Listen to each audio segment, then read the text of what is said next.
Okay, welcome back to the show. Joined on it now by Dr. Joe Kelly, historian. Majin White. Joe, how are you keeping?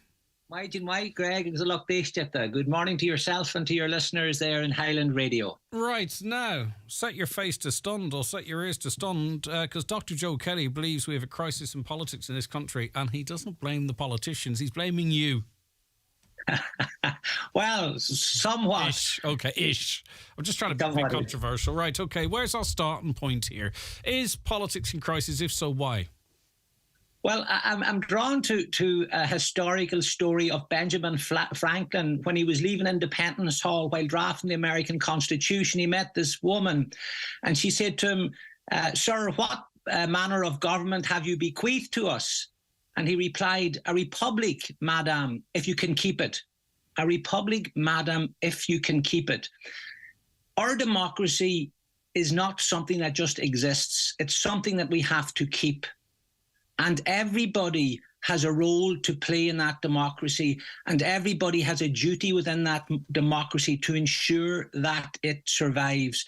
And at the present moment, I'm of the belief that our political structures, not just in Ireland, worldwide, but particularly in relation to our own country, we no longer have politics as we know it.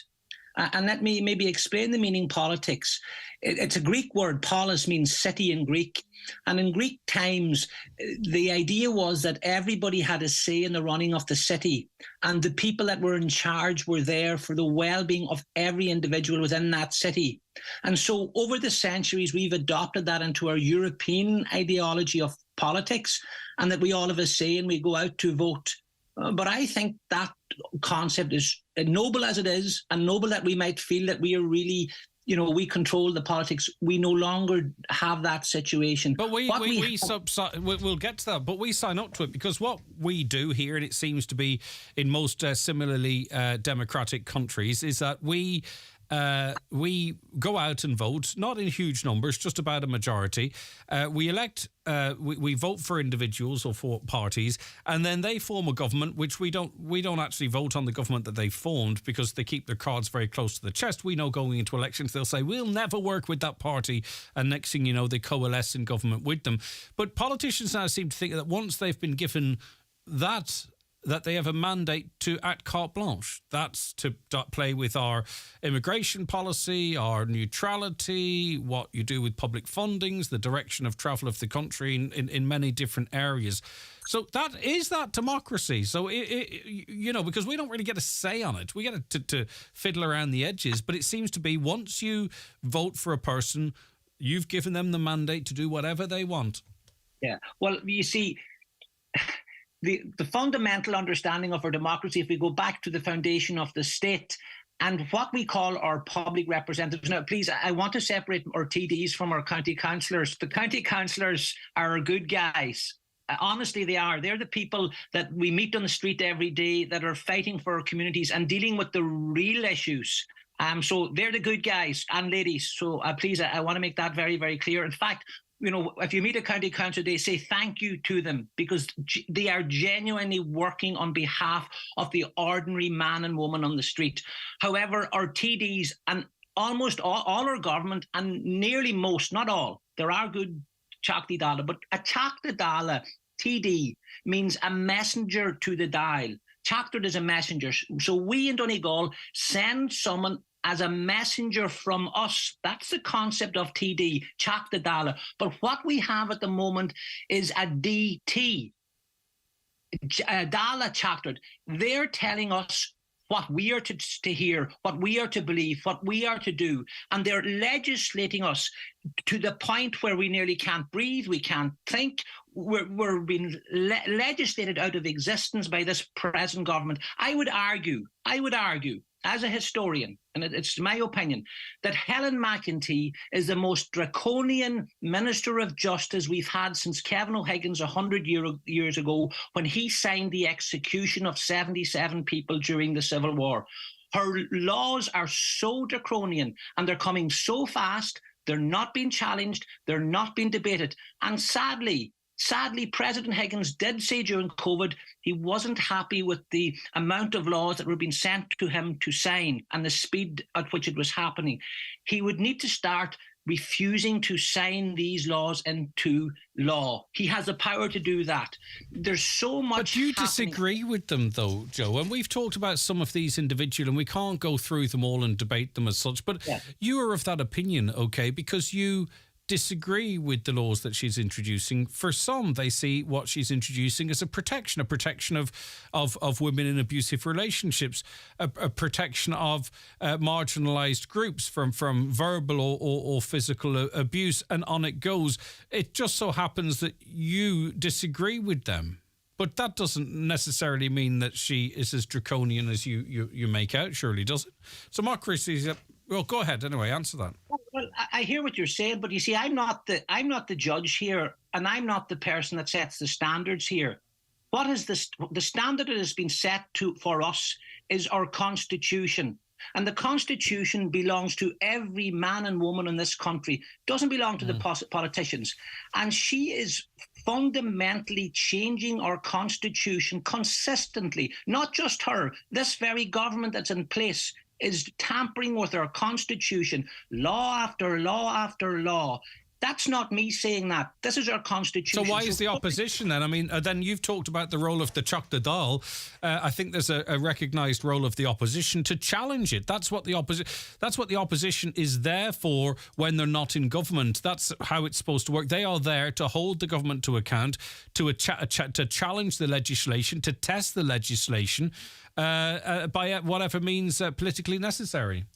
Well, like some of these laws that she's passed will be challenged constitutionally. It isn't my intention. The Dáil now is in recess, and when the Senate comes back, they're going to vote on this hate speech law, which is a given. It's a given that it will go through. Yeah, maybe Michael McDowell will object to it, but it'll go through, and then it'll go to Michael D. Higgins to sign. My intention is to write to Michael D. Higgins and ask him to refer that to the High Court. Very few of these laws have been referred to its constitutionality to the High Court. This is the process and the powers that the President has, and I feel that he's failing us on this regard. And it's not about necessarily opposition. I think many of our politicians are of the same way of thinking, and that they're all on the same, and I used this word before, agenda. And an example of that was a few nights ago when every one of the Irish MEPs voted for the new Green Deal in the EU. And had the Irish TDs not voted, it wouldn't have gone through. It won 312, I think it was, or 612 to 312. Sorry, it was well orchestrated. Okay, well let me ask you this. Go ahead, Joe. Point. What those MEPs did was they put their political parties in the EU before the people of Ireland. And they all jumped into their political lines and did what their parties told them. Now, what they'll argue back is saying, well, we don't know the minutiae of this Green Deal. But they're talking about re-greening 20% of Ireland and the word is all, ecosystems by 2050. What does that mean? This isn't a deal for farmers. This isn't a deal for Green Ireland. But yet every one of our MEPs jumped into line with their EU masters. So this is what you're talking about politics. You know, we can change our government, and we may very well do that. But what we're going to get, be it a brown cat or a white cat or a multi-spotted cat, it's still a cat and we're the mice. Right, well, let me ask you, what is the agenda then? What is the agenda of the cats v the mice, if we're the mice? Because you've obviously given this a great deal of thought. It seems that you believe this is part of a greater ideology. So what is the motivation then, and who is the beneficiary? Well, I think that you can tear up, the real question is you can tear up what Patrick Pearse read on the steps of the GPO, the proclamation. We have a new proclamation, which is you will do what you're told. I mean, the MEPs that 2 nights ago voted for this, they all jumped into their party lines. They put their parties before their people. So what's their agenda? They're going to follow their masters and dictates. And we the people, we are being silenced. We are being labelled. If we stand up and speak, we're told to be silent. We're labelled. I mean, I get it, and other people get it. We're constantly being labelled. We're homophobic. We're anti-transgender. We're extreme right. We're Catholic, or we're religious, or we're just being labelled one thing after the other when we are only asking simple questions about the betterment for our children, better health service, better infrastructures for our communities. These are questions which our councillors deal with. These are questions that we want addressed, but we don't get those questions addressed. Can I just make one point? Michael McGrath was asked about the immigrants. And we've had about 1 million immigrants come into our country in the last 10, 15 years. And he was asked about the budget for this. And he says, well, I put a budget of 2.3 billion aside in 2023 for this. And we, the people in Donegal, where would 2.3 billion go with our mica crisis? There is nothing clear for but the money, you see, but Joe, you know yourself, you know the money is there for both. It's not like money's being diverted from one issue to another. So then as soon as you start pitching the migrant issue against the defective concrete issue, I think that's beneath you, because you know the money's there for both. That's not what I'm trying to say. That's not what I'm trying to say. And by all means, we'll talk about the migrants again. Oh God, no, that's not what I mean. But my point is, there seems to be so much red tape for the mica people, but no red tape for migrants. No, well, I get that 100%. I mean, that's indisputable. That's my point. And this is, again, we the people are being ignored. Right. Okay. So how did it come to a point in the political landscape, and it's worldwide now at this point, whereby we don't have a meeting of minds? So you don't have representation whereby there is a conservative element to it. That, in other words, it's either really, really extremely liberal or really extremely conservative. And then we have this, and we're seeing it in Spain at the moment. The country's split 50-50. You have people that are pushing back against, wokeism and advances, as some might see it, and others that want things liberalised even further. Politics isn't working in that we're not finding any middle ground or any consensus, right? And the people have their role to play in that as well, because the people themselves are becoming polarised. Families are being split down the middle. Friendships are ending. I hear what you're saying, but I don't think I've said anything today that would put me either left or right. If I ask someone, what side am I on? I don't think I've said anything. Yeah, but you very clearly said, Joe, unless I missed up, that you don't feel that you could speak absolutely freely on some of the issues that you feel passionate about, because you would be labelled far right very, very quickly. Right, okay, so what I put to you before the news there is that there seems to be no middle ground anymore. There seems to be no space whereby we come up with some sort of a public consensus where you give me a bit, I give you a bit. Have you anything to say about that? Do you recognise that that's the case, or do you see it some way different?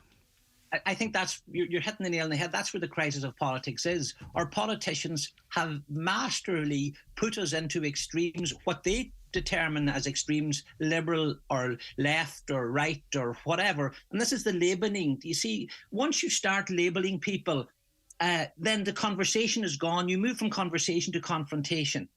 And I'll just give you an example as a teacher. When I walk into my classroom every year and I get new students, right, I have a sign up on my wall, a big poster up on the wall, Einstein's. And it says, if you judge a fish by its ability to climb a tree, it'll go round all its life thinking it's stupid. And I tell my children, some of you in here are not meant to climb the tree of the curriculum that I will teach, because you are fish. You are meant to swim in the sea. And if I were to label them and say, no, you're stupid, so therefore I'm not going to work with you for the next 6 years, my job is not to label the student. My job is to try to understand and listen to the student and work with that student. And what I discover 99.9999% of the time is that student in front of me may be a fish, and a wonderful fish at that's never meant to climb that tree of what I might be teaching. There are other people that will climb that tree, no problems. So back to the politics. If we label people, and this is what's happening left and right, at the centre, and I don't think there's anybody liberal or conservative or in any spectrum of politics that doesn't want a better future for their children, that doesn't want better health services, that doesn't want a better community, that doesn't want better security and safety and et cetera, et cetera, et cetera. We all agree on that, and we're all in the centre in that, and this is where we need to be. And unfortunately, and this is the danger, Greg, politicians will bring us to an extreme. They'll jump on one side knowing that if I get enough of one side, I'll get elected. And the other go, well, if I get enough on the other side, I'll get elected. What we need is someone that can build consensus, somebody that can stay in the middle and see the goodness that's in everybody, no matter what political orientation, view, direction they have. Because I fundamentally believe that at the heart of every human being are the same wants and desires as any other human being. Is it possible, though, that the people that do speak out don't articulate their language very well, in that you can have lots of issues are grouped in? Okay, so you might have people that are conservative on certain issues and then have certain views about the climate, for an example, about gender, about abortion, and the list goes on. And then what happens is they're all, you can't have a nuanced conversation because the views are so sort of right across the board, and I might agree with them in certain things but not in others, and I don't want them really governing me because I don't really like the world that they're trying to create if they had the power. And that's that's very well put. An example is the last abortion referendum, and I don't want to get into the debate of it. You had 1.2 million, I think, voting yes, and you had 800,000 voting no. And those 800,000 were just ignored, abandoned. Not all political parties, almost, I think one or two didn't, turned their backs on them, says, you know what, your view isn't important anymore. That's a wrong kind of... But that was a vote, though. That's a referendum. Yeah, but a lot of people felt abandoned and put down. But you want to protect democracy, but then you question the democratic vote. No, I'm not questioning a democratic vote. You're missing my point. What I'm saying is those 800,000 people had a view that is worth respecting in the same way as the 1.2 million had a view that is worth respecting. Well, I hope their view is respected.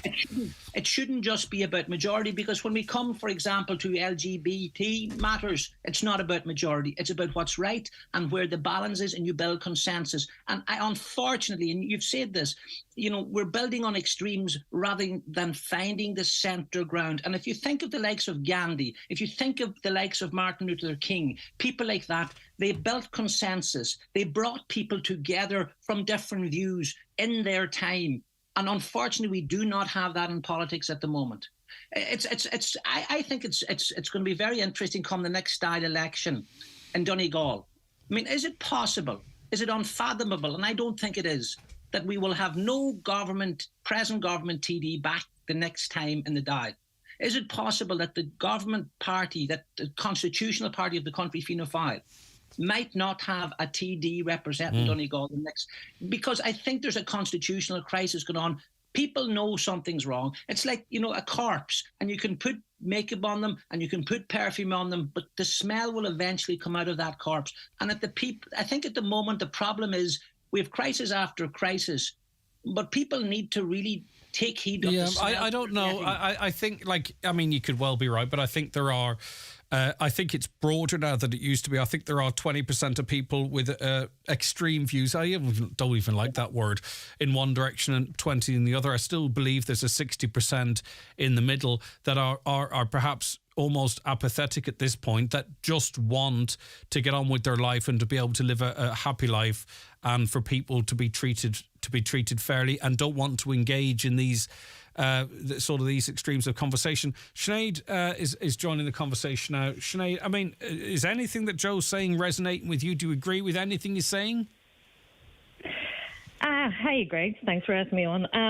Not a lot, to be perfectly honest with you, Greg. And a lot of what Joe was saying is very contradictory, to say the least.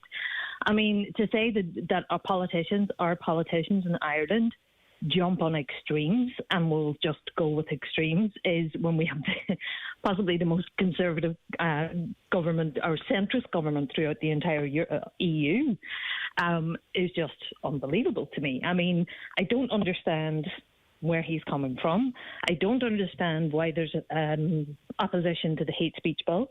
I don't understand why all of a sudden you're talking about a constitutional crisis, but then you won't respect or you choose not to. It shouldn't be about the majority, apparently, when it comes to a vote on a constitutional issue. It's just... But he rejected that. That was the point I made, and he rejected that, and he's well able to defend himself. So we have a centralist government, one of the most centralist governments in Europe, Joe. Stay where you are, Sinead. She's contradicting herself. That's making my point. The fact that we are being so centralised by government and regulated by government makes my point. That's the point I'm making, and you're agreeing. Thank you for making the point for me. We are so... No, I didn't say centralised. I didn't say centralised. I said centre. Yeah. Centrist. So there's a very big difference between centralised and centrist. And a centrist government or centrist politicians, by their very nature, don't have a tendency to jump on extremes, Joe. Well, I disagree with you on the centrist point of view exactly. What do you mean by centrist? And again, if you look at all the various concerns that people are having that aren't being addressed. So just for example, Niall Collins, and his expenses, he's refusing to explain his expenses, the 9,000 miles as opposed to and his expense. He's refusing to explain that. We have Helen McEntee. That's got nothing to do with centrism. Absolutely nothing. That's corruption. You have Helen McEntee that goes into a court in camera. We don't know the judge, and asks, without authority from the dial, that all our mobile phones and calls and records are kept for a year. I mean, did you have any concerns with that, Sinead? I mean, yeah, massively so. But that has absolutely nothing to do with politicians being centrist in any way, shape or form. Do you have any concerns, Sinead? What they do tend to do is sort of centrist right, which is exactly the point that Joe is making. Joe seems to be from a very much a right-wing point of view. I mean, we like him talk and say, no, he's not. Yeah. All his talking points very much right wing. Well, no, he might say that centre right. He might say you're making his point by labelling him. You see, by simply speaking out and questioning the direction of traffic in this country, labelling him extreme right or far right. That's. I didn't say extreme right or far right. I said centre right. I didn't say extreme or far. Right, okay. Well, the connotation's there. But anyway, Joe, I'll bring you back in a second. So, Sinead, are you not in any way concerned about the hate speech legislation and the level of scrutiny of it, and really the lack of understanding as to, what it actually will control, how it can be interpreted and enforced? Have you no concerns at all in this whole process as to how the hate speech has... I mean, we hope it is the case where it means that, marginalised groups or individuals can't be abused, they can't be harangued, that they are protected. That might happen, but there could be collateral damage as well. Are you not in any way concerned that it is not being properly scrutinised, like the same kind of scrutiny we were looking for the defective concrete legislation, for an example?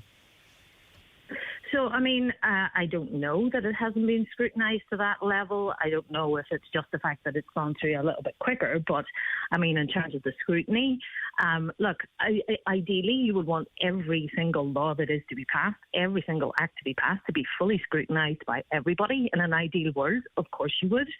Only a fool would think otherwise. But, I mean, I'm not concerned by the proposals that's in the hate speech law that I can see. My only question would be how it is going to, in fact, be enforced. And whether or not that will be enforced, and whether or not who's going to enforce it. And, I mean, they're crying out about the lack of guarantees, stuff like that. But, Sinead, so the point is, as you see, so then some people who have concerns about the hate speech laws, all of a sudden they're being labelled as homophobic or transphobic or racist because they have concerns about how far-reaching this hate speech may be and limit debate and conversation. And with respect, Sinead, you sound like you might have similar concerns yourself. So I think that's what Joe's talking to. In the democracy we have now, even though we might agree, it seems we can't really comfortably have the conversation. I know, and I don't, Greg, I don't have any concerns with what I can see in the hate speech law at all as being proposed, at all. And it actually is, in fact, you would swear that this was in some kind of outlier or some new thing that's happened in the world. That law is actually, that proposed law is actually going to bring us into line. All right, okay. Just stay there. That line will come back, Sinead.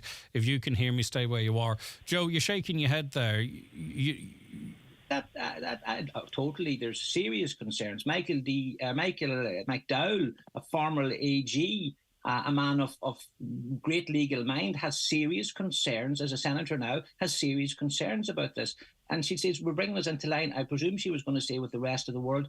Many governments, many people throughout the world have been watching Ireland and are concerned, have expressed concerns about the free speech. It's going to have. Yeah, but the international commentators, Joe, have their concerns how it's being framed to them with people with their own agenda as well. You see, I want to have a real open conversation, but I want it to be real and open. Elon Musk had a certain interpretation, if we're going to talk about him, and JFK the same as well. They had a certain framing of this hate speech law, and it's that which they commented on. They didn't comment on they never read it or didn't have any understanding of it. They just thought, right, that group has said this is this, that, and done, and therein again lies part of the problem, Joe.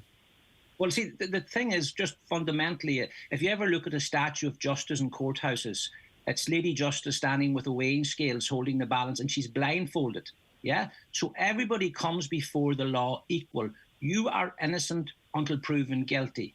This law subverts that constitutional reality. You are guilty until proven innocent.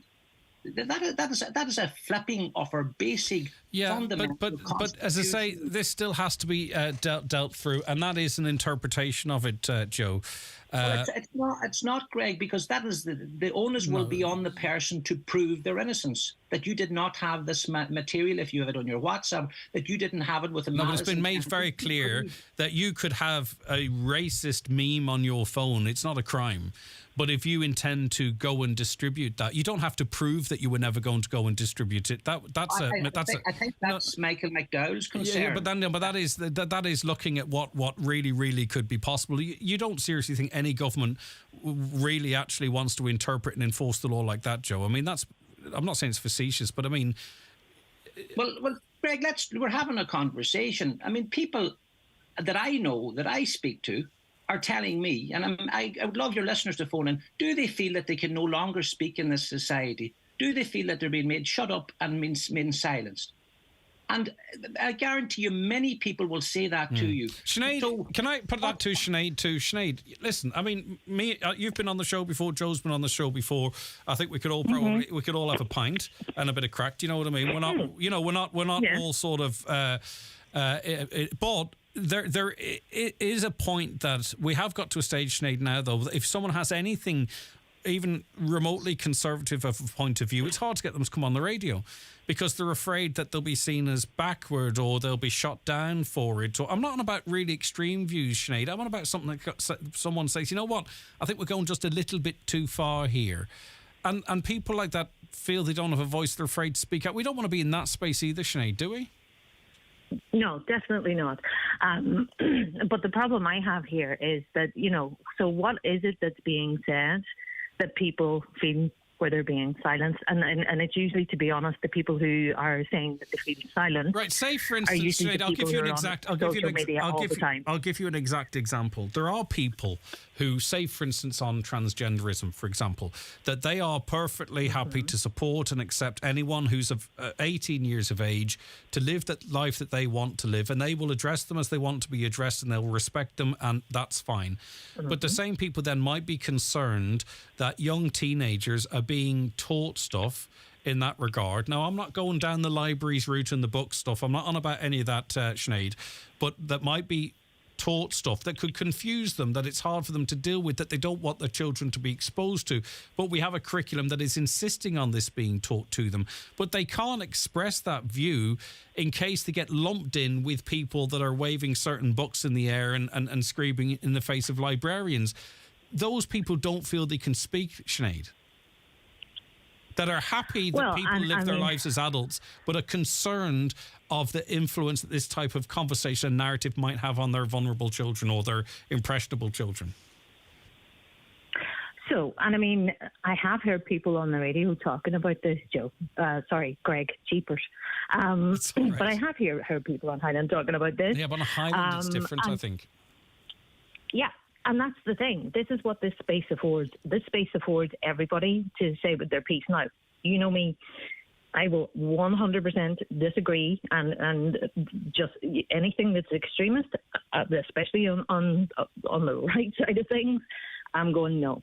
But there are people who may have genuine concerns, and that is where the conversation needs to happen. But if those people are not having conversations with people who are informed, with people who are experts in the subject, That's where the problem but lies. the parents are experts in what they think is right for their children too, though. They're experts in their children. Yeah. They are. And I mean, I'm a mother, I'm expert in my children. However, you do also have to listen to the experts. And to be perfectly honest, it's not the kids who have a problem with any of this. It's the older people. Yeah. People my generation and above. But you see, Sinead, just in terms of experts, and I want to bring Joe back in in a sec. But like, say, for instance, vaping, right? Vaping stops you smoking. Smoking gives you cancer. But we don't really know, this is probably a terrible example, but we can't say vaping is brilliant because we don't really know what the consequences might be in 5, 10, 15, 20 years' time, right?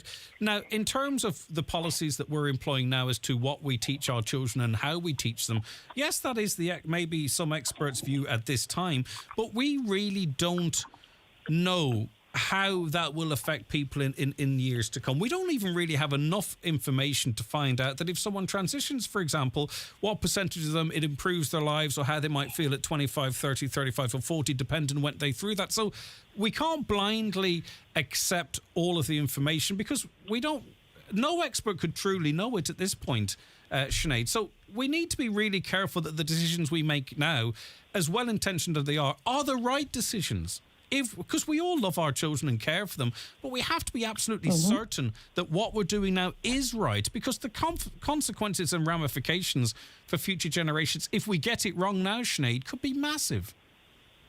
But I mean, teaching something in schools and teaching that this is something that does exist in our world. It's and there are people now to this radio who are transgender, and teaching children about a reality of life is a completely different thing from coercing them into thinking that way, or for sure, giving them some. Kids are presented with a lot of information, and it doesn't mean to say. I mean, kids are taught about the Holocaust. That doesn't mean to say that they go down and they turn into... They're taught a fact. And this is a fact of life, that there are transgender people right now in our communities, and that this is a fact of life. Yeah, it is not something that can be brushed under the table. But we also have to make sure that in that space then, right, so in that space too, we also have to say, right, well, we've talked about lots of different things, but there also is this... a man and woman can get together and they can have children. Do you know what I mean? Like, we have to make sure it covers all bases then, so. But it does. Yeah. I mean, it doesn't exclude that just in favour of teaching kids about transgenderism or teaching kids about LGBTQ plus, matters. It doesn't exclude anything. Yeah. And the kids don't have a problem with it. It's the parents and the people my age who seem to have the problem. And I think, Sinead, a lot of parents who are very vexed about this, if the truth be told, they should talk to the kids because the kids know all about it. They've got friends of all different types and they get on with it. They've got no issues whatsoever and they wonder what these old people are all going on about because it's just their life and they get it. Right, Sinead, listen. And I would like just to say, I just want to say, the kids are reading about this on the internet and they're reading God knows what on the internet, Greg. Yeah. I would much rather that children were taught the facts as opposed to the extremes that they can see on the internet. So, we should all aim to make our kids knowledgeable about the world so that they can handle the world when they're adults. I think that's the entire point of it. And there's quite a bit of disagreement. There's a lot of agreement too in this this situation, not from me, but from you and Joe. Sinead, thanks for your time. Great to chat to you. Thanks, all right, Greg, okay. And as I say, it's good to hear all sorts. Right, last couple of minutes to you, Joe, because I've completely thrown the agenda out the window now at this point. Well, look, can I just say, like, Sinead obviously is an articulate lady that's able to express her mind and has no fear. I think there's a silent majority that are afraid. You talked about this before. There are a number of people that haven't the confidence she has. I'm expressing my mind, and I don't necessarily want to be labelled in that, but the point I'm trying to make is, and she hit the nail on the head when she said conversation. both of us, three of us, should I say, we're having a conversation. And what she talked about, for example, the transgender element there, she said, teach them the facts. The kids don't really need to be taught the facts about this because, as you said, they already know this. I have young children. They understand this. They know this. It's the way then it's been taught, and it's the agenda that's behind that. And when they get a little gap, the agenda, they make it so wide. And that's the concern parents have. And for example, to be able to talk about, for example, we were on about transgenderism. What impact is this having on young girls, say, in changing rooms and dressing rooms? What impact is this having on women's sport? And maybe women are afraid to... Yeah, but we'll work, in fairness, though, in terms of the women in sport thing, we're working through that now. We are seeing the fact that, maybe things went a little bit too quick, too soon, and we are seeing now new rules and regs being brought in to recognise obvious anomalies and things that don't make sense. And I don't think there are trans people, honestly, running around changing rooms and toilets, harassing people in women's toilets. You go to a toilet in a cubicle. I don't know why there's not cubicles in every toilet for that matter. Peeing against the wall just seems Neanderthal to me. But anyway, listen, I take your point. Joe, as always, interesting. You've started a conversation. A lot of people are agreeing with you. I don't think I want to live in a country whereby you have what's seen as the government media. I'm not saying that's the case, but you're seen as the government media. And now what you're seeing is you're seeing little shows and podcasts popping up whereby it's only the right or people that get their views.